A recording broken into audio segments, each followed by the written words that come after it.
ቂሳርያ ቀርኔሎስ ዝስሙ ሰብኣይ ነበረ ንሱ ኣብቲ ኢጣልያናዊ ዝበሃል ጭፍራ ሓለቓ ሚእቲ እዩ ጻድቕ ምስ ኩሉ ስድራ ቤቱ ድማ ንኣምላኽ ዝፈርህ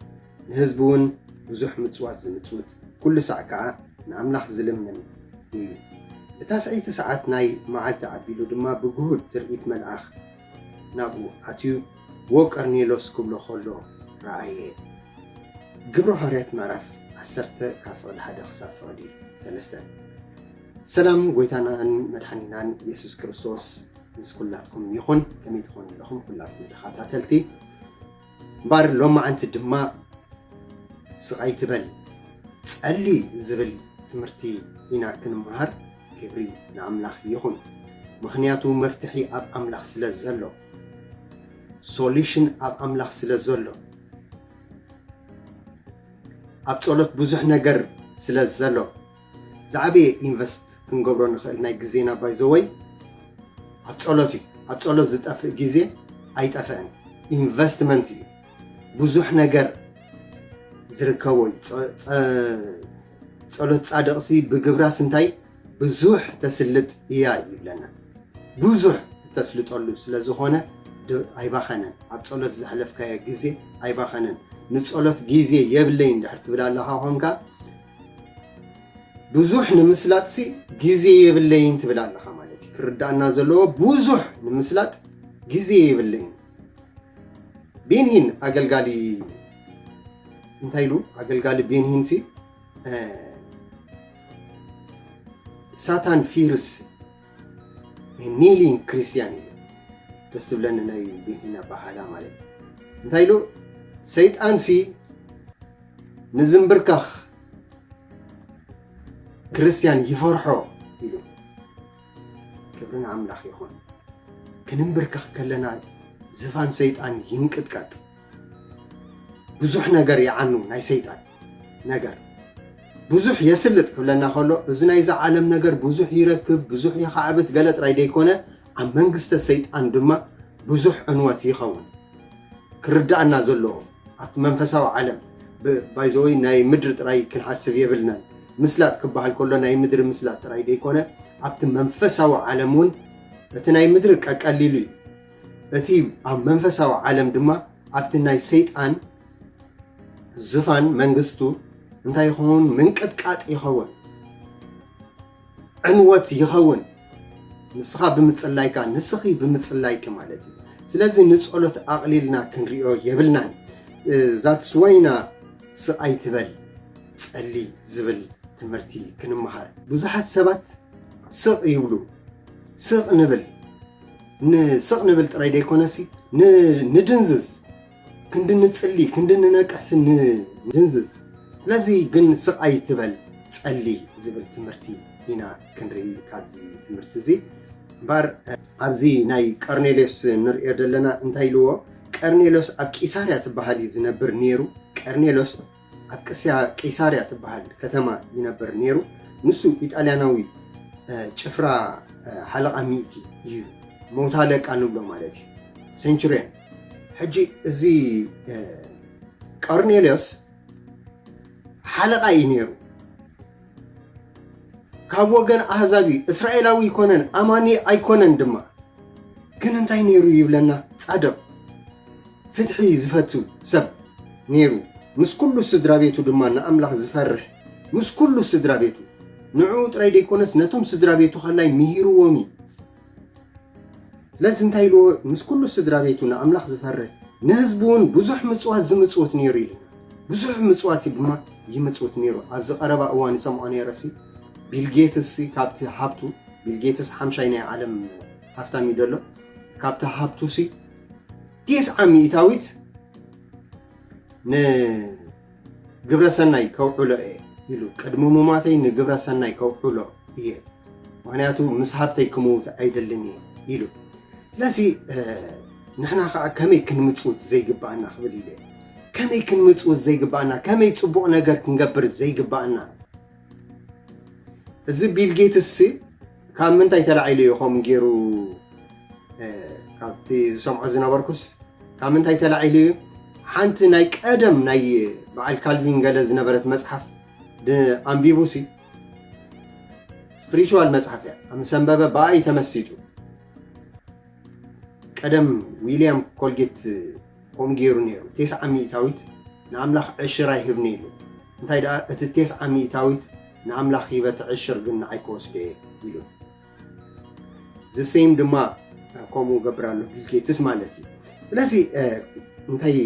ናብቲ ቀንዲ ኣተኩረና ክንሓልፍ ኢና ኩሉ ሰዕ ከዓ ንኣምላኽ ዝልምን እዩ ኢሉ ኣሎ ቆርኔሎስ እንታይ ነይሩ ኩሉ ሰዕ ንኣምላኽ ኤልዌይስ ፕሬየርፉል ነይሩ ኩሉ ሰዕ ንኣምላኽ ይጽልን ነይሩ ሎሚ ክርስቲያናት መዓዝ ኢና ንጽሊ ከክጥዕመና ከሎ ዲ ወይ ባህ ክብለና ከሎ ተዘይተበሪህና ንገድፎ ሙድ ክመፃና ከሎ ዲ ወይ ሰኸመይ ኢና ከመይ ናይ ጸሎት ጊዜና ቆርኔሎስ ግን ኩሉ ሰዕ ዝጽሊ ነበረ ይብለና ኩሉ ሰዕ ንኣምላኽ ይጽሊ ሞኻ ኣማኒ ኮነን ነይሩ ዝፈልጦ ኣይነበረን ፕሬየርፉል ግን ነይሩ ንኣምላኽ ሰማይ ንጣዖታት ኣይጸለየን ቆርኔሎስ ንኣምላኽ ሰማይ ግና ይልምን ነይሩ ስለዚ ብታስዒቲ ሰዓት ናይ መዓልቲ ኣቢሉ ድማ ብጉሁድ ትርኢት መልኣኽ ኣምላኽ ናብኡ ኣትዩ ቆርኔሎስ ክብሎ ከሎ ንርኢ ክሳብ ምግላፅ በፂሑ ቆርኔሎስ ክሳብ ምግላፅ በፂሑ ቆርኔሎስ ናይ መጀመርታ ቦኽሪ ኣማኒ ናይ ኣህዛብ ኮይኑ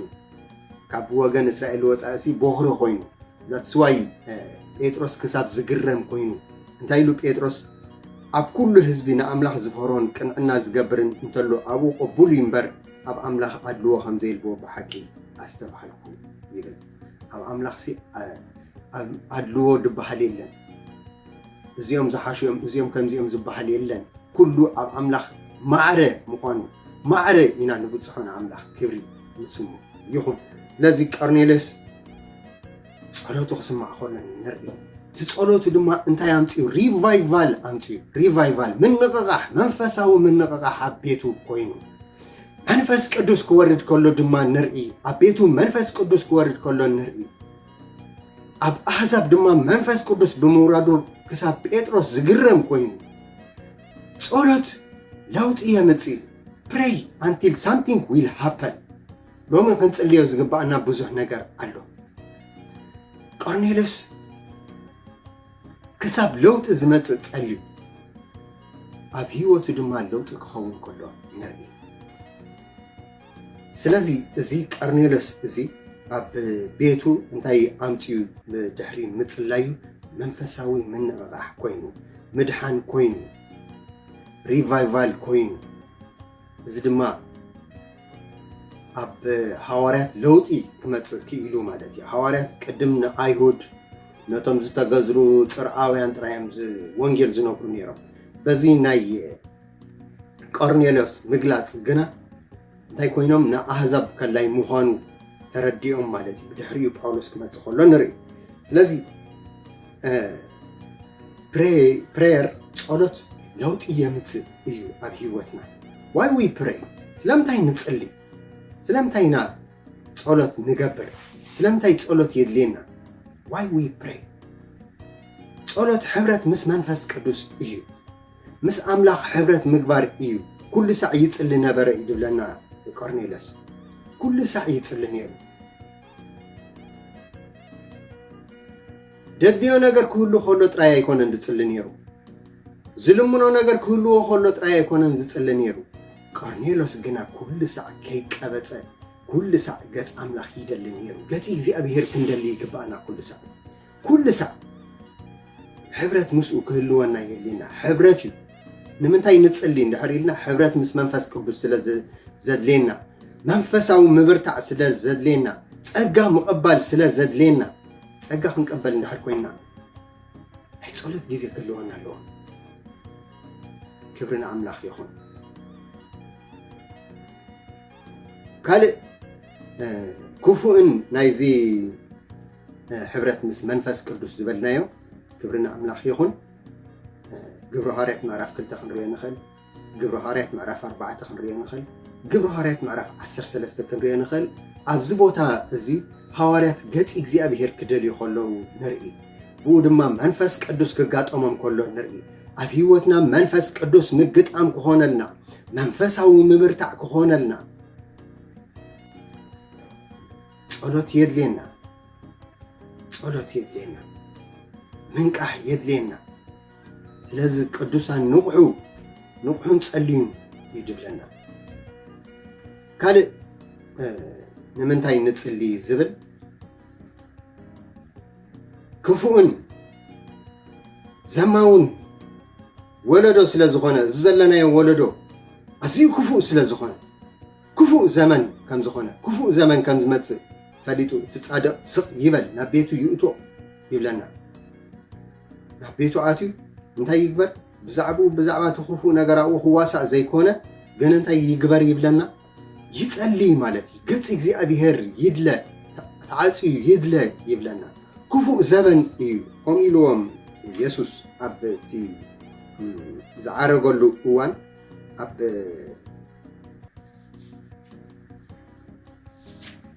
ምዕራፍ 26 ማቴዎስ ወንጌል ማቴዎስ ምዕራፍ 26 ከምኡ ኢልዎም እንታይ ኢልዎም ፍቅዲ 4 ናብ ደቀ መዛሙርቱ መጸ ደቂሶም ረኸቦም ንጴጥሮስ ድማ በሎ ክሳዕ ክንዲ ዝዶ ሓንቲ ሰዓት ምሳይ ክትነቕሑ ኣይትኽእሉን ኢኹም ናብ ፈተና ከይተኣትዉስ ንቑሑን ጸልዩን መንፈስ ተዳልዩ ኣሎ ስጋ ግና ድኹም እዩ ስጋ ድኹም ኢልዎ መንፈስ ክብርታዕ ተኾይኑ ግን ምስ መንፈስ ቅዱስ ርክብ ክህልዎ ኣለዎ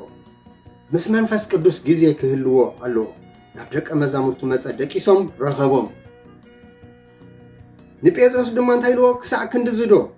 ሓንቲ ሰዓት ምሳይ ክትነቕሑ ኣይትኽእሉን ኢኹም ሓንቲ ሰዓት ይብለና ንመዓልቲ ሓንቲ ሰዓት ክንነቅሕ ክንክእል ኣለና ኣሕዋተይ ሚኒመም ማለት እዩ ምክንያቱ ዘለናዮ ግዜ ክፉእ ዘበን እዩ ካብዚ ክፉእ ዘበን ተስፋ ዘቁርፅ ዘበን ሕማቕ ዘበን ሰላምና ተሓልዩ ክንመላለስ እንድሕር ኮይና ክብርና ኣምላኽ ይኹን ምስ መንፈስ ቅዱስ ኮኔክሽን ክህልወና ኣለዎ ምስ መንፈስ ቅዱስ ኮኔክሽን ክህልወና ኣለዎ ካልእ ኩነታት እናኸበደ ይኸይድ ምህላው ኩነታት እንተዳ ርኢናዮ ኣዝዩ እናኸፍአ ውጥረት ድበዝሖ ዘበን እዩ ክፉእ ዘበን ኩነታት እናኸፍአ ይኸይድ ኣሎ ስለ መንእሰያትና ስለ ደቅና ስለ ምድርና ስለ ህዝብና ስለ ሃገርና ክንጽልይ ይግባአና ክንነቅሕ ይግባአና ስለ ቤተ ክርስቲያን ስለ ኣገልገልቲ ክንነቅሕ ይግባአና ገጽ እግዚኣብሔር ክንደሊ ይግባአና ስለዚ ምስ መንፈስ ቅዱስ ሕብረት ክህልወና ካብዚ ክፉእ ዘበን ንምምላጥ ክንክእል ካብዚ ስለዚ ዝጠፍኡ ዘለው ነፍሳት ሓጢአተኛታት ዝጠፍኣ ዘለዋ ናይ ዘለዓለም ጥፍኣት ስልዩ ክንጽልይ ይግባአና ኣሕዋተይ ጸልዩ ንቑሑ ይብለና ቃል ኣምላኽ ቅዱሳን ንቑሑ ይዝብለና ኣብ ኤፌሶን 6 ምዕራፍ ብኩሉ ጸሎትን ልማኖን ኩሉ ሰዕ ብመንፈስ እናጸሊኹም እሞ ምስና እዙውን ብኩሉ እናተጸመምኩም ስለ ኩሎም ቅዱሳን ብጸሎት ንቑሑ ይብለና ክትነቅሕ ዘለካ ምንቃሕ የድሊ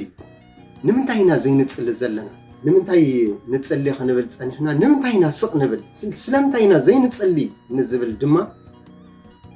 ዘይምንቃሕና እዩ ሓደ ዘይምንቃሕና እዩ ምንቃሕ የድሊ ዋጋ ምኽፋል የድሊ ድቃስ ሳክሪፋይስ ምግባር የድሊ ካልእ ድማ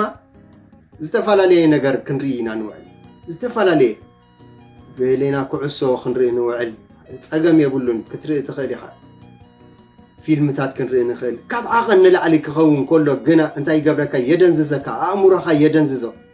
ብድሕሪኡ ክትጽልይ ትኽእል ኢኻ ኣእምሮኻ የደንዝዞ ንሶም ተግባሮም ይገብሉ ንስኻ ኸ ትከታተሎም ኣለኻ ኣብ መወዳእታ ግን ንስኻ እንታይ ኢኻ ትኸውን ትድንዘዝ ስለዚ ዓቐን ክንገብረሉ ይግባአና ንኹሉ ነገር ተዘይኮነ ምድንዛዝ ምብዕዛዝ የምጻልካ ስለዚ ሓደ ምንቃሕ የድልየና ካልኣይ ዘይድል ነገራት ዘይድል ምዝንጋዓት ከነብዝሕ ከም ዘይብልና ተኽኢልና እውን ሳክሪፋይስ ክንገብሮ ንዕኡ ይግባአና ዘይምንቃሕ የምጻልካ እዚ ኩሉ ነገር ስለዚ ሎማ ኣንቲ እተማሃርናዮ እንታይ እዩ ንጸሊ ንንቃሕ ስቕ ኣይንበል ስለዚ ኩነታት እናራእና ብዙሕ ነገራት እናኾነ ከሎ ብዙሕ ጥፍኣት እናተኻየደ ከሎ ንሕና ግን ስቕ ምባልና ግን ተሓተቲ ኢና ጸልዩ ይድብለና እዚ ፍቓድ ኣምላኽ እዩ እዚ ትእዛዝ ኣምላኽ እዩ ጸልዩ ዝብል ትእዛዝ ኣምላኽ እዩ ጸሊ ዝብል ሲ ከም ኦፕሽን ደይኮነ ከም ምርጫ ደይኮነ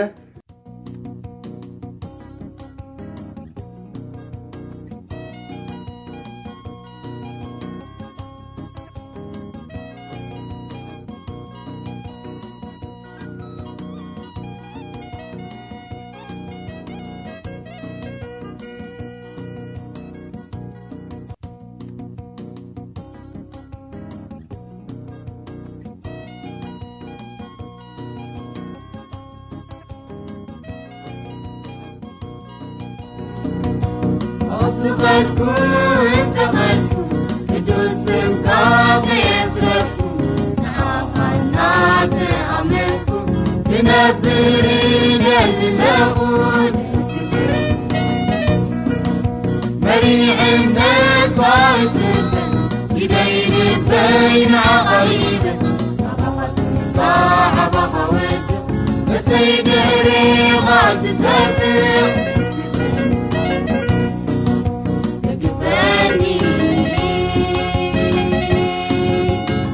ميرادك فاني بزيح الفوق فكرته فاني تقاطع أطيح عليك تستمس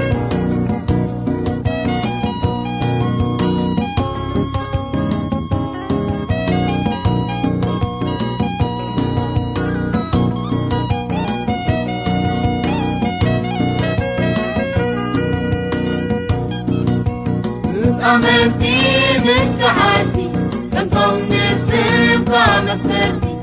مسلين اللهم لتبقى النادر سبقون بمغر النايت يشتق لكل صوتين ويتق مرمى واشتحاكس تغفر الطاوة ويسوس